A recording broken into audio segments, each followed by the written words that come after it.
नमस्कार। The Bihar teachers history makers मेरा mobile मेरी शिक्षा के इस मंच पर मैं अर्चना आर्यानी आप सबका स्वागत करती हूँ, अभिनंदन करती हूँ। इस मंच से जुड़े सभी साथी शिक्षकों का सम्मान करती हूँ। मैं हमेशा की तरह न एक सुविचार के साथ अपनी क्लास में उपस्थित हूँ। तो आइए जानते हैं आज का सुविचार। समय और शब्द दोनों का उपयोग लापरवाही से ना करें, क्योंकि ना तो ये दोबारा आते हैं ना ही दोबारा मौका देते हैं।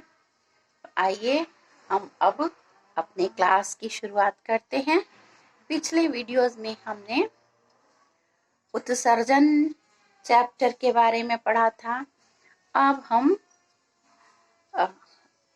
पढ़ेंगे नियंत्रण और समन्वय, कंट्रोल एंड कोऑर्डिनेशन, जिसमें हम लोग पहले MCQ मल्टीपल चॉइस क्वेश्चन बहुवैकल्पिक प्रश्नों पर चर्चा करेंगे। तो आज का हमारा पहला प्रश्न है, हमारे शरीर के विभिन्न जैविक कार्यों का नियंत्रण किसके द्वारा होता है? ऑप्शन है तंत्रिका द्वारा, क तंत्रिका द्वारा, ख रसायनों द्वारा, ग दोनों के द्वारा और घ इनमें से कोई नहीं। तो हमारे शरीर में विभिन्न जैविक कार्यों का नियंत्रण तंत्रिका के द्वारा भी होता है और रसायनों अर्थात हार्मोन्स के द्वारा भी होता है। तो हमारा आंसर होगा ग, दोनों के द्वारा, यानी तंत्रिका के द्वारा भी और रसायनों के द्वारा भी। नेक्स्ट क्वेश्चन है, पौधों में पाया जाता है क तंत्रिकीय नियंत्रण, ख रासायनिक नियंत्रण, ग दोनों और घ इनमें से कोई नहीं। तो पौधों में कोई तंत्रिका तंत्र नहीं होता है। पौधों में जो नियंत्रण और समन्वय की क्रिया होती है वह सिर्फ रासायनिक ही होती है। तो हमारा आंसर होगा हमारा आंसर होगा ख रासायनिक नियंत्रण, अर्थात पौधों में रासायनिक नियंत्रण पाया जाता है। तीसरा क्वेश्चन है, पौधों में बाह्य उद्दीपन के प्रभाव से होने वाली गति क्या कहलाती है? क रासायनिक गति, ख उपापचयी गति, ग अनुवर्तनी गति और घ समन्वय। तो बाह्य उद्दीपनों के प्रभाव से पौधों में अनुवर्तनी गति होती है। तो हमारा आंसर होगा ग, अनुवर्तनी गति। नेक्स्ट क्वेश्चन, पौधे का कौन सा अंग प्रकाशानुवर्तन दर्शाता है?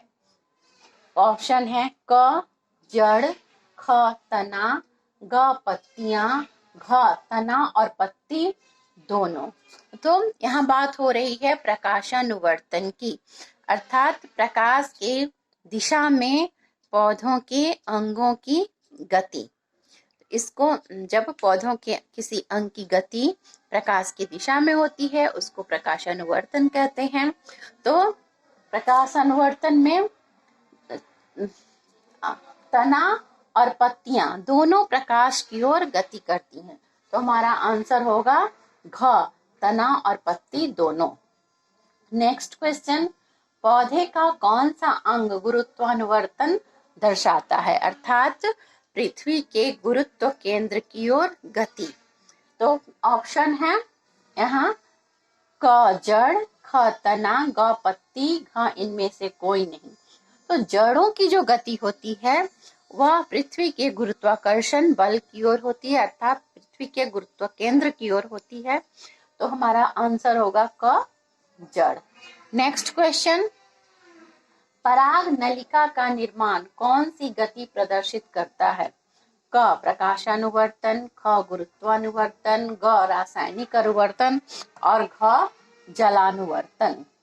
तो पराग नलिका का निर्माण, जब परागन की क्रिया होती है तो स्टामेन के एंथर से परागकण उड़कर किसी भी तरीके से जब कार्पेल के या स्टाइल के ऊपरी भाग स्टिग्मा पर पहुंचते हैं, वर्तिकाग्र पर पहुंचते हैं और वहां पहुंचकर परागकण ब्रस्ट कर जाता है, फट जाता है और उससे एक नलिका का निर्माण होता है। जो उसी को पराग नलिका कहते हैं।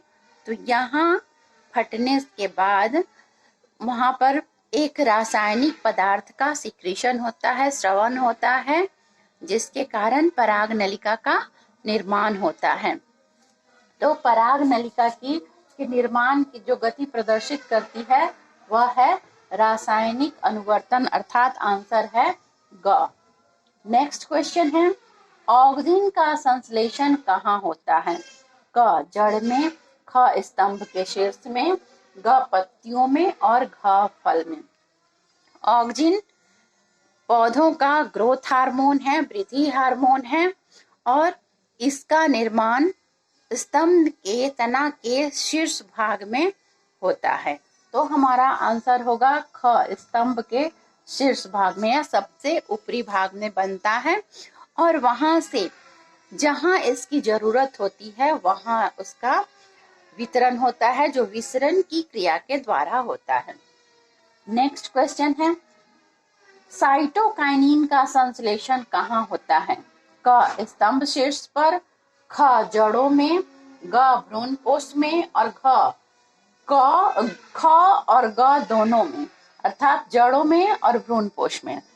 तो हमारा आंसर होगा घ, यानी जड़ों में भी और भ्रूणपोष में भी, अर्थात साइटोकाइनिन का जो संश्लेषण होता है, निर्माण होता है, वह जड़ में भी होता है और बीजों के भ्रूणपोष में भी होता है। तो हमारा आंसर होगा घ। अब आज के लिए बस इतना ही, फिर मिलते हैं अगले वीडियो में। धन्यवाद।